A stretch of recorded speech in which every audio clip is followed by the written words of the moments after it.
right, folks. Good morning, good afternoon, good evening to everyone, no matter where you're calling in from today. My name is Mark Moschetto. I'm going to be your MC of sorts today for this webinar called Tackling the Leadership Crisis at its Core. Now, this is the first in our three-part series of leadership webinars. We have so much to cover with you. We want to make sure we leave plenty of time to get through all the great topics. So let's get right into it. Today, you're going to hear from Susan Richards, founder of Sapient Insights Group, T. Thorson, co-founder and leadership catalyst of Lathos, and Mary Ellen Claggett, also co-founder and leadership catalyst of Lathos. Collectively, they bring decades of experience and expertise in this space, in leadership and change management, and helping organizations to really make the most of themselves at an individual, team, and leadership level. Individually, they're pretty awesome people too. So you'll find that out in a minute. But today's session has been brought to you by and is brought to you by Sapient Insights Group. Looking at the names of the attendees, there's a lot of familiar names there. So I'm sure a lot of folks are already familiar with Sapient. But in a nutshell, it's a consulting, research, and advisory services group. And they offer services across the HR technology spectrum. For more information about them, please go to sapientinsights.com and you'll be able to do a deep dive and get a full download on the business. And again, we'll get more into the details as today's webinar goes on. We're going to jump right into it with our first question. What contributes to the lack of trust in the workplace? Well, Mark, it's complicated. Everybody has their own definition of what trust is. And even within the same person, there are multiple levels of trust. Just to kind of expand on some of the personal causes of mistrust are things that are values for us. I know me personally, when someone steps on one of the values that I hold dear, like fairness and justice and kindness and honesty, that stepping on one of those values or violating one of those values is a really good way to lose my trust. And then when you translate that into all of those people that work in organizations, that's just exponentially multiplied.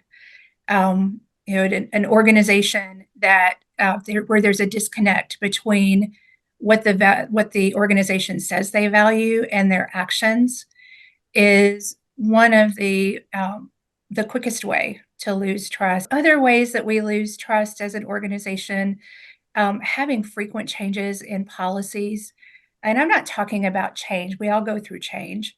But just changing policies for what appears to be no good reason, or inconsistency in the way that we operate, the way that we act, moving away from the norms of the organization, being opaque. There's a lot of energy around transparency in pay and in just the way we operate.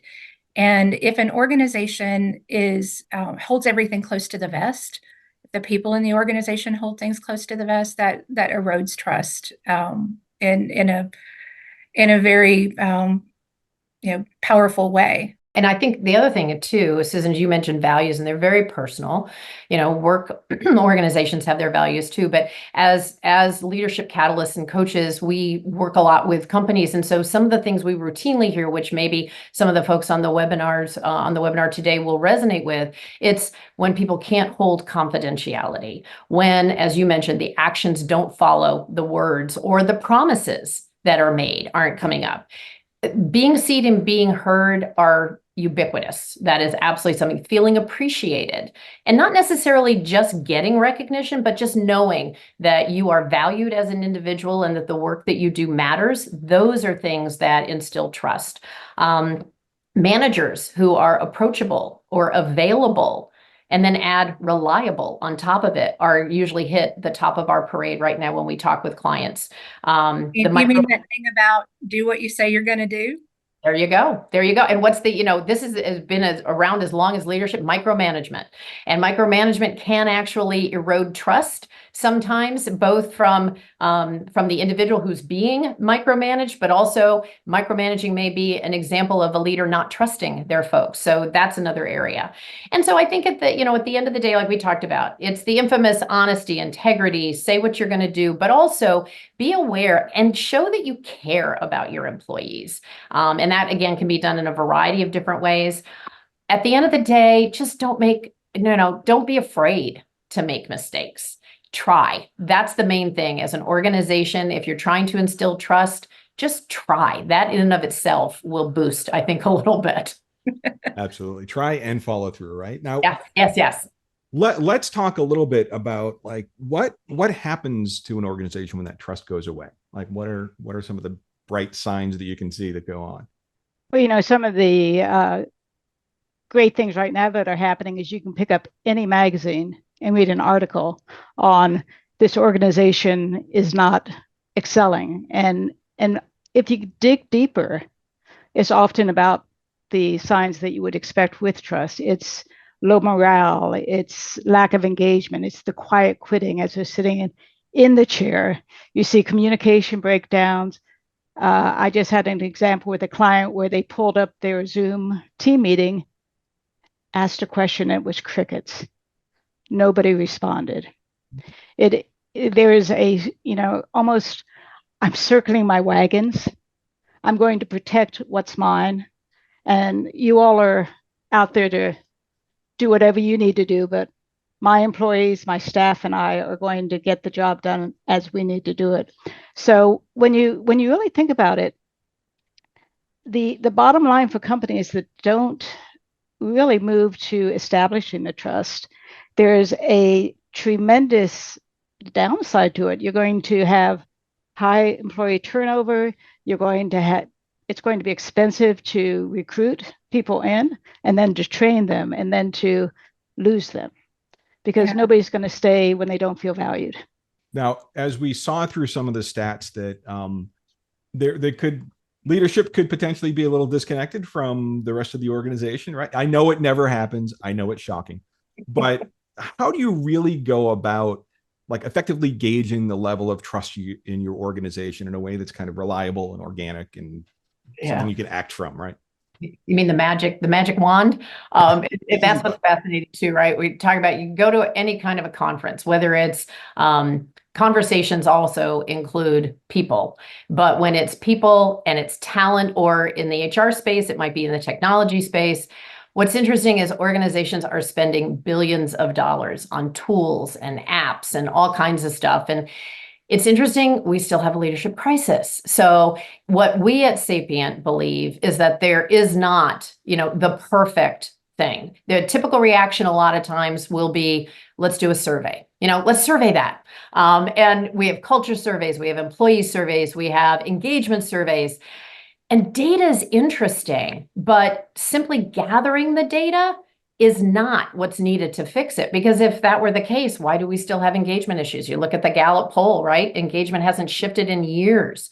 So that whole quick hit, kind of broad brush, let's get across the board, get data, that's not what we believe is needed. All right. So am I hearing that, you don't necessarily believe in surveys? Is that what I'm hearing? Or must be something wrong with my ears. Explain it to me. It's a fair question, but I do not want to imply that surveys are not good, because there are some great information when you do that. And it also can be a great first step, right? Sometimes when we work with companies who've never done one, it's a great first step to get feedback, to understand trending and directional space of where you want to be. But again, as we talked earlier, if you're going to do a survey, it's critical that you not only have the robust plan to do it, but that you communicate the plan and then later communicate the results. We worked with one client who we were coaching some individuals who had gotten quote unquote poor results from a survey. And when we were talking to them a little bit about it, they said, well, I've never seen it. Nobody's told me what my results are except for what the number was. And so that is doing a disservice and actually creates a little bit of a distrust, right? So, at the end of the day, employees who provide feedback want to get the output. Otherwise, it's going into a black hole. That in and of itself is going to diminish trust.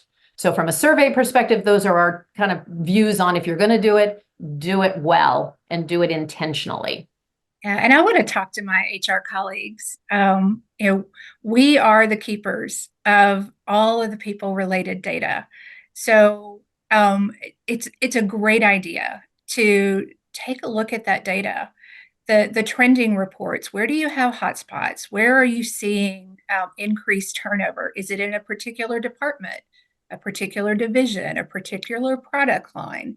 Where are your employee engagement scores going down? So rather than just looking at it in the totality, dig in, use those analytical skills that I know you all have, and dig beneath the surface. And then other ways that you can find out information is, get out and walk around.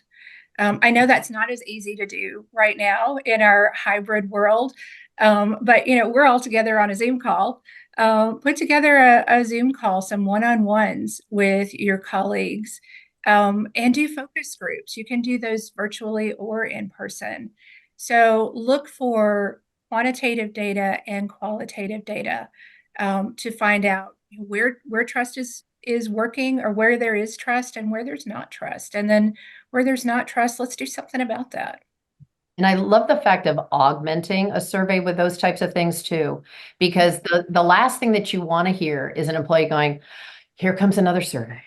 It's time to check the box. And then you wonder what the level of input is really provided to. And then you get into a do loop that doesn't serve anyone. So again, purposefulness is behind using a survey. Be great. Yeah, what I'd add to that, T, is the more you ask, the lower the response rate goes down. It's kind of like Google reviews. You either love it or you hate it, and all that middle common ground you never hear. So take that into consideration also. What do you think is most important? What are some of the actions and behaviors and things that folks can take home today to build that trust up and to kind of get that back online? Yeah.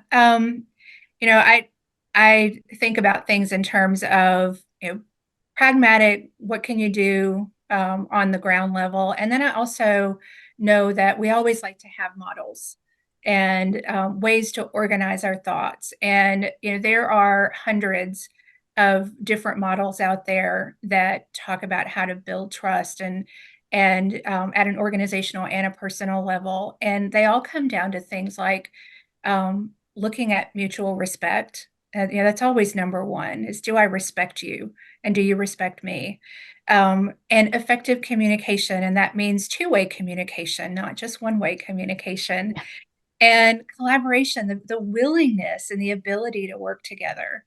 So those are some of the kind of core principles around building trust. But for those of us that do love our models, I like to keep it simple. So I really love some of the work that Frances Frei has done around the trust triangle.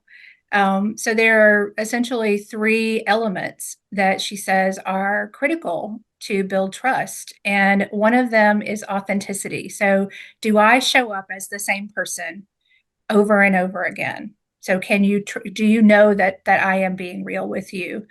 Another element is logic. Am I making sense to you? Do the things that I say line up with what we know from the rest of the world? And do I have empathy? So do you believe that I care about you and I care about this situation? So if any of those legs of the triangle get wobbly or they break, it's impossible to build trust. And, so what's the big deal? I mean, why is trust so important? It can literally make or break your organization. And Patrick Lencioni talks about that in the 5 dysfunctions of a team. And here we go again with another triangle. His triangle is, what are those 5 dysfunctions? And the very foundation of that is trust. So if I don't trust you, if I don't trust my team, then I am not going to engage in speaking up and engaging in conflict and healthy debate. And if I don't feel like I can speak up, then I am certainly not going to commit to whatever it is the team wants to do. And if I'm not committed, then there's no accountability. And if there's no accountability, then an organization could very well fail, or a team initiative could fail, and it continues that vicious cycle of eroding trust. So it's like a ripple, and it could be for an individual, it can be a team, it can be the entire organization, and make the difference between a struggling organization and a really healthy one. Yeah, yeah. And one thing just quickly to add on the authenticity piece is, it isn't just also, does this person treat me the same all the time? Do I see them in the same way? It's how is this person similar with everyone, right? Because if I'm seeing somebody treated differently than how I'm being treated, it may be the same as how I'm treated with this person, but I don't see consistency there. And so that can also erode trust depending on the situations too. Some of the most obvious things that we intellectually think about when we sit back and reflect are not the ones that we innately do. And so just bringing it to light to say, don't hesitate to ask. The more you ask, actually, the deeper the trust will go, because people will see folks as human and vulnerable and knowing that they don't have to have all the answers. So, when we have leaders who are brave enough and honest enough to say things like, I don't know, or what do you need more from me as your leader? What do we need more from each other as a team? Those dialogues are become phenomenally open, actually, and people will kind of put down the guard a little bit. So next question, what are some of the ways that folks can explore the topic of trust within teams, right? If trust isn't there, sometimes just bringing up trust feels a little weird, doesn't it? Yeah. Yeah, so to the point of, you can't AI your way out of leadership. You bring the humanity back to the mix. Be a little bit vulnerable. That's a word that gets a lot of air these days. Be a little bit vulnerable. Ask people that you don't typically ask for feedback. Get outside your own silo. If you want to know, if you really want to know what's going on, ask your influencers. And those are the people who don't necessarily have formal power in the organization, but they're the ones who know where all the bodies are buried. So ask them and be curious. Just adopt a position or a perspective of curiosity with no judgment, and you will be amazed at what you learn. As we head to the home stretch, we're going to round robin it. I'm going to go in the sequence on my screen. So we're going to start with you, T. Give us a little pearls of wisdom on how you would sum up the challenge of trust. It's about connection. It's about relationship. And whether you have two people in the relationship or a whole group, it's a shared experience, trust is. So, we like to use metaphors. It's kind of like a dance that requires partners to move in sync and to respond to each other's movements and to commit to having that outstanding performance. Well said. All right, speed round. Susan, you're up. I think about it as a muscle. It takes intention and effort and practice and patience. And you continue to do it. You continue to have those behaviors, and eventually you have the muscle memory, and it becomes second nature. I love it. And Emmy, what you got? All right, I'm going to say trust is like a piece of paper. You can crumple it up when it gets broken, and it will never be perfectly smooth again. But you smooth it out and you write a new story.